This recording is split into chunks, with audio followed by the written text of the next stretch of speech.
Assalomu alaykum, kanalimizga xush kelibsizlar. Bugungi gaplashadigan mahsulotimiz dunyo bo'yicha juda ham ommalashgan. Uni nomi niasinamid. Retinol bilan farqini aytib ketaman. Retinol har kuni ishlatib bo'lmaydi, lekin niasinamidni har kun ishlatsa bo'ladi. Niasinamid bu B3 vitaminining bir shakli bo'lib, u suvda eriydi va tanamiz uchun juda ham foydali. Uni ko'pincha sivoritka yoki toner, krem shakllarida ko'rishimiz mumkin.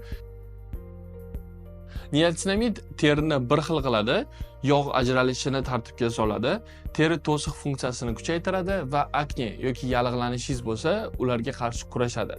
Hammamizning terimiz melanin ishlab chiqaradi, lekin niasinamid o'sha melaninni kamaytirishga yordam beradi. U nima yordami bor desangiz, sizni tanangizda melanin qoraytiradi, qora dog'lar chiqarishga majbur qiladi. Agarda niasinamid suradigan bo'lsangiz, ana o'sha dog'lar kamayadi. Niasinamidni tanlayotganda 5% yoki 10% konsentratsiyalarni ko'rishingiz mumkin. Birinchi boshlayotgan bo'lsangiz, agar hech qachon niasinamid ishlatmagan bo'lsangiz, 5% dan boshlab, keyin asta-sekin 10% konsentratsiyaga o'tishingiz mumkin. Biz o'zimiz kosmetikalar bilan ishlaganligimiz uchun 3 xil kompaniyaning mahsulotlarini maslahat beramiz. Birinchisi bu The Ordinary kompaniyasiniki, Beauty of Chosonning sivoritkasi va Toriden kompaniyasining sivritkalari bo'ladi.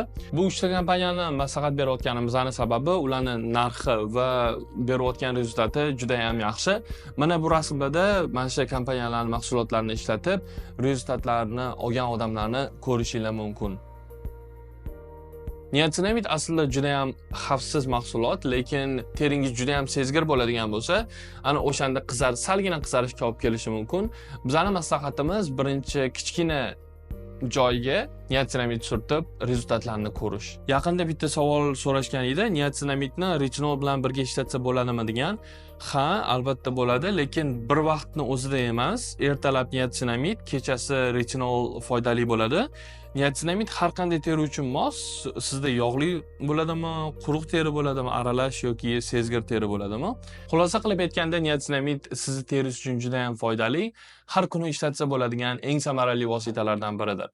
Videoni oxirigacha ko'rganingiz uchun rahmat. Agarda savollaringiz bo'lsa, bemalol berishingiz mumkin. Keyingi videolarda ko'rishguncha.